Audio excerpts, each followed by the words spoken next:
everyone.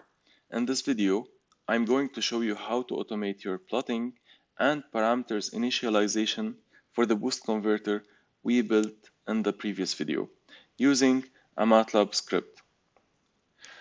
So I have this script here, and in the first part of it, I'm just clearing all the text from the command window, clearing all the variables in the workspace, and then closing all figures and windows opened from previous scripts. In the second part, I am setting or initializing the parameters of the boost converter. So first I'm initializing the simulation time, the input DC voltage, the pulse generator period. So what we had previously is a switching frequency of 150 kilohertz. So the period is 1/150 kilohertz. I have the pulse width here in this example, 50%. The inductor size is 470 microhenry. The capacitor size is 220 microfarads, and the resistive load 30 ohms. So in this second part, I'm initializing these parameters. I'm gonna run this code up to line 12.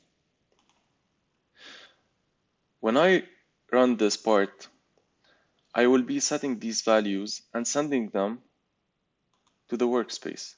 So now I have all these parameters in the workspace. In the second part, I will call the boost converter Simulink file. It will automatically take these values as input and then export the output data and send them back to the workspace. But for the boost converter Simulink file, to be able to do that, we need to add some blocks. So the two blocks I added here are the out.ic and out.ov. These blocks are two workspace blocks, and you can find this block in the Sync section under the Simulink library. This is the two workspace block. So when you add it, you connect it to your output. But I already have two, so I'm gonna delete it. You double click on it and you rename it. For example, for the inductor current, I renamed it as IC, and I saved the format as an array. And I do the same thing for the output voltage. We have OV and saved as an array. Now, the parameters I set in the script, which are the simulation time, the input DC voltage, etc., we need the Simulink file to read them. To do that, for example, the simulation time ST is 0.2. Instead of specifying 0.2 in the simulation time here, we just put ST. So the input is ST here. For the DC voltage input, previously we were double-clicking here and entering a value of 24 volts. But what we do now is to enter the same symbol we have in our script. So when the simulation starts, it will go to the workspace and look for DCV and takes it as its input. And we also do the same thing for the pulse generator, the inductor, and all the other parameters. So in the pulse generator, we have the period, which is PGP, and the pulse width, which is PGPW. And for the capacitor, it's Cout, 220 microfarads.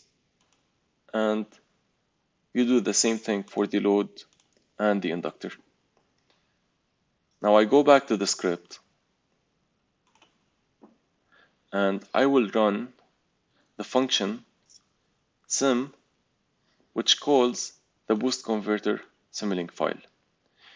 You need to save the Simulink file with a specific name and enter the same name when calling it in the sim function. So I'm gonna run only line 13, and the simulation will start and takes as input the parameters from the workspace and sends the output back to the workspace. And this is what we have here. We have the ANS, which is the simulation output. If we double click on it,